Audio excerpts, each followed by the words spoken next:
All right.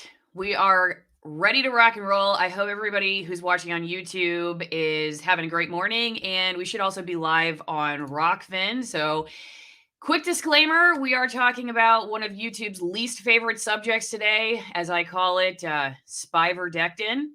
So, this is going to be the warning that you're only going to get a portion of this on YouTube. You will get the entirety of it on my other platforms. If you want to watch live, you got to head over to ROKFIN. I'm going to put the link in the chat so nobody has an excuse to not go over there. We're going to start with Jessica Ward, who's my guest today, in a second. I just want to give my quick disclaimer also, besides you're only going to get the beginning portion of this on YouTube. You got to go somewhere else to hear it. That when I bring guests on to discuss any topic, really, it is not medical advice. It's not legal advice. It is not an endorsement. I want everybody to be critically thinking in these videos. Do the research yourself. As Ryan Christian on The Last American Vagabond says, question everything. Stay vigilant. I love that he says that because it's really a great reminder that this is an option for us to hear different perspectives. And that is the value, I think, that these conversations have. But it's a time where we all really need to make sure we're paying attention to details ourselves, doing our own research, and just being critically aware of everything. Okay? Disclaimer over. Let's bring in Jessica. How are you doing? I'm well. How are you? I'm good. I'm good. Thank you for doing this. I know it's not always the most comfortable thing to talk about your medical history in front of the entire interweb. Okay, so Jessica, take me back to when you got COVID. And before we even get into the whole controversy of the prescription and everything, tell me what it was like to have COVID. For me, it was terrible. My whole family got it right around the same time. My husband only had it for about 3 days, bless his heart. And my 6-year-old had a 2-hour fever, and that was about it. My 4-year-old was running around here like it was every other day. And then there was me, where I had a fever and was bedridden for about 8 days. It was just awful. I was so tired. I had a terrible headache, and I really wasn't moving around much, even though everybody's like, you got to get up, you got to get your, some fresh air, get that oxygen going. And so it was really, really bad. Before I was able to connect with Dr. Molly James, my oxygen levels were down to about 91. And so we were getting to the point where we were going to have to make some serious decisions on what we were going to do next. So, had you gone to see your doctor yet at this point? I have not. We recently moved to Idaho, and so I have a doctor that I've seen once or twice, but didn't feel comfortable going into them, not really understanding what their stance was on COVID, so had not gone in to see them. Do you mind elaborating a little bit about that? What do you mean their stance? What were you concerned about? At that point in time, what I had been hearing from different individuals in the community was that most of the hospitals are admitting you once you get down to about 94 with your oxygen intake. And that was not really a solution for my family. We were really wanting to look for other options and being able to find a way to avoid the hospital if at all possible. Okay, so you were concerned that if you went and saw a doctor that they would force you to be admitted to the hospital, and that's not what you wanted. Pretty much. Not necessarily forced. I mean, but really highly recommend, and that was going to be really the only solution that they were going to give us. Okay.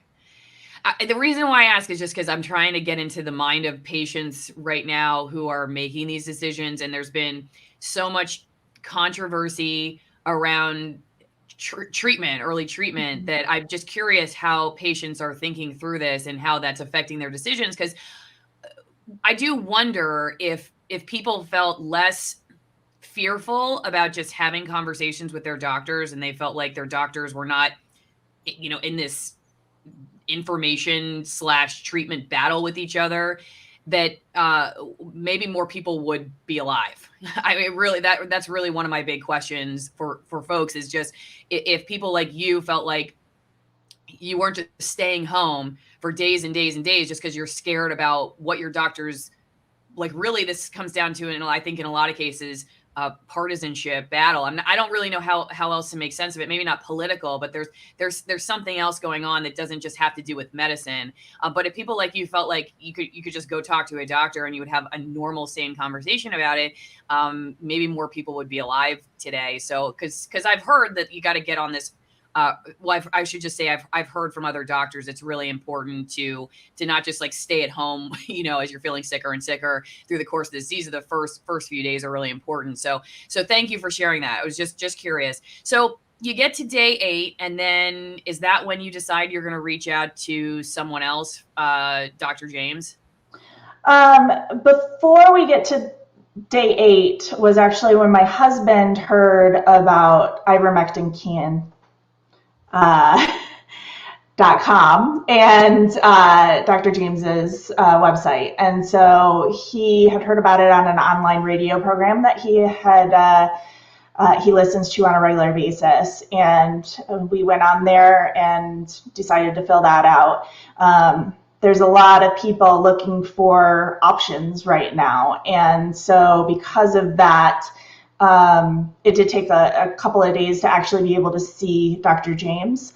But we ended up seeing her on October 2nd, Saturday, and we're able to move forward with her. Okay. And I want to be clear for everybody too that we are going to talk about what happened after treatment and all that stuff on ROKFIN and the other platforms. We're not going into that here on YouTube. We're just going to talk about what happened with the prescription itself when you went to get it filled. So take us to that point, Jessica. Yeah. So Dr. James prescribed different medications, and we had already been doing some research into different pharmacies in the area that had been willing to prescribe to other people that we know. And so we narrowed it down to Walmart and Walgreens as being kind of our best options. Dr. James was a little worried about Walgreens because she had some problems with them previously. But when I connected with her just to see where we were at with getting the prescriptions in, she informed me that Walmart had flat out denied even taking the prescription. So it wasn't even we got there and they let us know that they weren't filling it. They actually had denied it when she submitted it and let her know that they weren't going to be filling it. So she tells you that? Yes. Okay, and what's your initial thought at that point? It was just frustrating because they were actually the one that most of our community felt really confident on. They were our first choice based off of the different research that we had done, and for them to not was just really frustrating. We then moved on to looking at our other options, and we were able to finally get it filled, but it took a lot of work on both my part of calling as the patient, and then my husband actually went in 3 times before we were able to finally get the prescription filled. Were the reasons the same at both places for why they were resistant to filling it? I don't know exactly what the denial was, to Dr. James. She just let me know that they denied filling it at Walmart. At Walgreens, it was kind of a runaround. It was more, I called to make sure that they had gotten their prescriptions, find out a time frame for when they were going to be ready. My husband goes in to get them. Oh, those aren't ready yet. We'll start working on those. Call again. Oh, for some reason, it was bumped out of queue and hasn't been filled yet. And so it took a lot of work on our end in order to finally get them filled. Thankfully, my husband is very persistent. And so when he would go in there, he was really, are you not filling this, or what exactly is going on? But we did finally get it filled by Walgreens. I just texted Dr. James to see if she could give me the exact treatment that Walmart. So we'll see if she gets back to us during the stream. Okay, so they didn't actually specifically say, this is off-label use, or the CDC says unless it's a clinical trial, and you're not in a clinical trial. They didn't say anything specific like that. No, but we were also very. We didn't necessarily tell them what we were planning on using it for.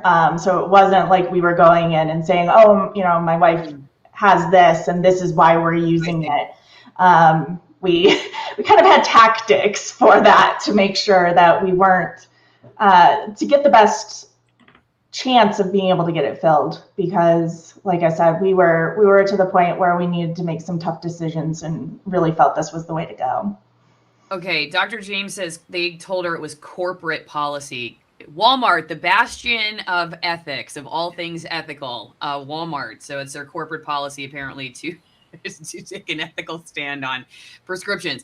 I just wrote her back and said, what is the corporate policy? So maybe she'll get back. This is real-time investigative reporting, everybody. Sorry, I probably should have been more prepared on this one. Okay, so Jessica, before we nuke the stream and we head over to ROKFIN, give me a little bit of what it was like, just from the perspective of somebody who's now had COVID for almost,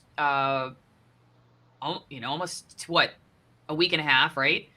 And you're pretty sick, and you're like, you go to the doctor, and the doctor says, this is what I want to do, and then you get stuck in this. Is it frustrating? Is it scary? Are you sitting here thinking, what are we going to do if we can't find a place?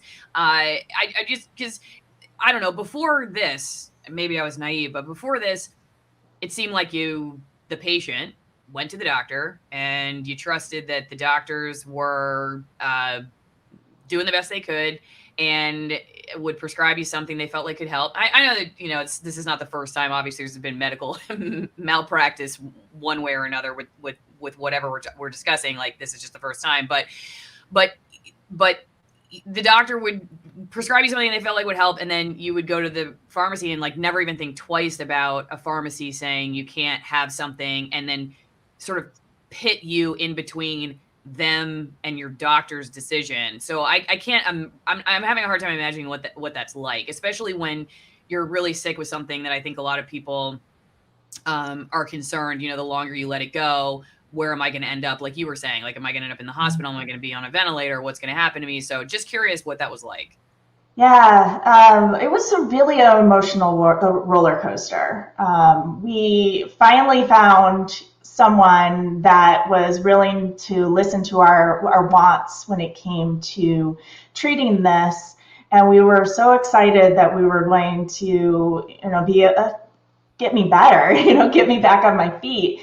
And then to not be able to get the prescriptions filled was frustrating and disheartening, and just, what is our next step? What are we going to do? Because even if you try to get it filled on an online store, an online pharmacy, those pharmacies have a waiting list. They're back ordered for a lot of these prescriptions. You're not going to be able to get them right away. And so having, another couple of days where I wasn't going to be able to get treatment is really, really frustrating. So I'm happy that we were able to finally get it figured out. But you just shouldn't have to be going through those roller coasters of emotions trying to figure out what to do next. I think Scott brings up a good point. I don't know. I'm sure in some cases the pharmacist may be the person who takes the lead and says, I don't want to fill this. But maybe it's corporate policy. So like Dr. James is telling me that Walmart told her it's our policy not to fill spiverdectin prescriptions. So maybe there was a pharmacist who would have been fine filling it, but they work for Walmart, and Walmart's corporate policy is to do this. Now, does it go even higher than that, that they're getting pressure from the government and licensing agencies? And I mean, I've seen that, right? That the people are having their licenses put in jeopardy if they go against the CDC or the FDA recommendations on one or another thing. So it's hard to know like where the buck stops right now. If it's the corporation, the pressure that the licensing of the government is putting on the corporation. Is it the pharmacist that's just like, no, I feel morally responsible to not fill this? Like, I'm sure it's different, probably case by case. So before we go, just everybody remember the link is in the chat if you want to go over to ROKFIN. Don't forget to check out my sponsors. It's easy to get your prescription for a high altitude Malbec filled. All you have to do is go to AllisonWinePromo.com. AllisonWinePromo.com. You get 50% off my favorite Argentinian Malbecs and 50% off shipping. Do you drink wine, Jessica? I do enjoy a nice Malbec, so maybe I need to go and check that out. Yeah, well, I have this promo code. You could go get AllisonWinePromo.com. The cool thing is that these are mostly, I mean, they're all high altitude, but some of them are really, really high altitude, like extreme high altitude. And one of my wines comes from one of the oldest vineyards in Argentina, another one from like one of the highest in the world. So it's cool. They all have cool stories to them, not just your typical bottle of wine. But do you drink coffee? I do drink coffee. I'm getting back on it though, because I was off of caffeine for like 2.5 weeks. So my body had to get readjusted to getting caffeine again. So but it probably works. Does it work with less? Do you need less coffee to get yourself woke in the morning? Okay. See, I need to get back to that. But if you guys go to twinenginecoffee.com/Allison, these are high altitude shade grown USDA certified organic Nicaraguan roasts. And they're also doing a sea turtle rescue program right now. So you can go to twinenginecoffee.com/Allison and then search for their blog about the sea turtles. You can adopt a nest, and they're even going to share video when the little baby sea turtles hatch. So pretty cool program. So again, AllisonWinePromo.com, twinenginecoffee.com/Allison. We'll see everybody over on ROKFIN. Any last parting words for YouTube that won't get us kicked off, Jessica, before we go?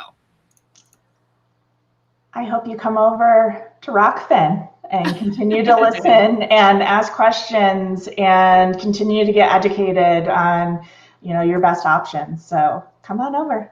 Come talk. Okay, here we go. Bye, everybody. See you on ROKFIN.